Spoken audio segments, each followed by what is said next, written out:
சிறுகடிக்க ஆசை சரியில்ல. அடுத்த வர எபிசோட்ல மீனா இருந்துட்டு, "இங்க பாரு ரேகா, இதெல்லாம் சுத்தமா செட் ஆகாது. உங்க அப்பா கூட ஒத்துப்பாரு. ஆனா கண்டிப்பா உங்க அம்மா ஏத்துக்கவே மாட்டாங்க. ஏற்கனவே எங்க குடும்பத்த போட்டு பாடாப்படுத்திட்டு இருக்காங்க. இந்த விஷயம் மட்டும் உங்க அம்மாவுக்கு தெரிஞ்சதுன்னா, அவ்வளோதான் என்ன செய்வாங்கன்னே தெரியாது." அப்படின்ற மாதிரி சொல்லிக்கிட்டு இருக்காங்க. அதுக்கு அடுத்ததா நம்ம சிந்தாமணியும் அவங்களுடைய ஆட்களும் நேரா அந்த ஷெட்டுக்கு வராங்க.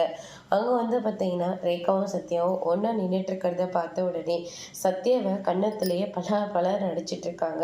ரேகா இருந்துட்டு, அம்மா என்னம்மா காரியம் பண்ணிக்கிட்டு இருக்கீங்க?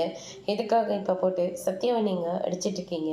உனக்கு எவ்வளோ தைரியம் இருந்தா போயும் போயும் இப்படி கேவலமான ஒருத்தனை நீ கல்யாணம் பண்ணிக்க ஆசைப்பட்டிருக்கணும் நீ அப்படின்னு சொல்லிட்டு சின்னமணி வந்து சொன்ன உடனே, ஏன் இப்போ சத்யாவுக்கு என்ன குறைச்சல்? கை நிறைய சம்பாதிக்கிறாரு, என்ன இப்போ அவருக்கு பிரச்சனை அப்படின்னு சொல்லிட்டு கேட்கவும், இருக்கிறத வாடகை வீடு இதோ என்னை ஏமாற்றி இந்த பதவிக்கு வந்தவ இவ, இப்படிப்பட்ட ஒரு குடும்பத்திலையா நீ போயிட்டு வாக்கப்படணும்? உனக்காக உங்கள் அப்பாவும் நானும் எவ்வளோ தூரம் கஷ்டப்பட்டிருக்கோம். ஆனால் அதை கொஞ்சம் கூட பொருட்படுத்தாமல் இவனை கல்யாணம் பண்ணிக்க இவங்க 2 பேர்கிட்டயும் கெஞ்சிக்கிட்டு இருக்கியே, உனக்கெல்லாம் அசிங்கமாவே இல்லையா? அப்படின்ற மாதிரி சொல்லிக்கிட்டு இருக்காங்க. ஆமாம்மா, எனக்கு அசிங்கமாக தான் இருக்குது. உங்களுடைய பொண்ணுன்னு வெளியே சொல்லிக்கிறதுக்கு சும்மாவே அசிங்கமாக இருக்குமா? அப்படின்ற மாதிரி நம்ம ரேகா ஒரு பக்கம் சொல்கிறாங்க. அதோட இன்னைக்கான பிரம்ம முடிச்சிருக்காங்க.